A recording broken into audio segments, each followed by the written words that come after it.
তারা যখন গাড়ি চালিয়ে যাচ্ছিল, ঠিক তখনই সামনে এসে পড়ে একটি মৌমাছি বোঝাই ট্রাক, যেটি হঠাৎ এই দুর্ঘটনার শিকার হয় এবং উল্টে পড়ে তাদের গাড়ির একেবারে সামনে। ট্রাকের ভেতরে থাকা মৌমাছির বাক্সগুলো রাস্তায় ছিটকে পড়ে, আর সেখান থেকে ছড়িয়ে পড়ে লক্ষ লক্ষ ক্ষিপ্ত মৌমাছি।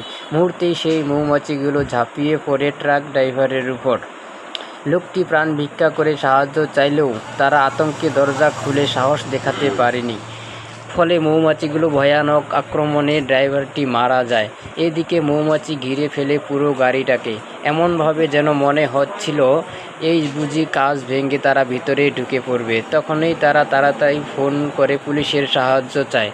কিছুক্ষণ পর সাহায্যের জন্য লোক এসে পৌঁছায় এবং তারা দেখতে পায় ড্রাইভার আর বেঁচে নেই। তখন গাড়িটি চারদিক থেকে গ্যাস ছেড়ে মৌমাছিগুলোর উপর নিয়ন্ত্রণ আনার চেষ্টা শুরু করে। কিছুক্ষণ পর গ্যাস শেষ হয়ে যায়, আর তাতেই ব্যাপারটা আরও ভয়ঙ্কর রূপ নেয়। সত্যি বলতে এই মৌমাছি ছিল ভীষণ আতঙ্কজনক।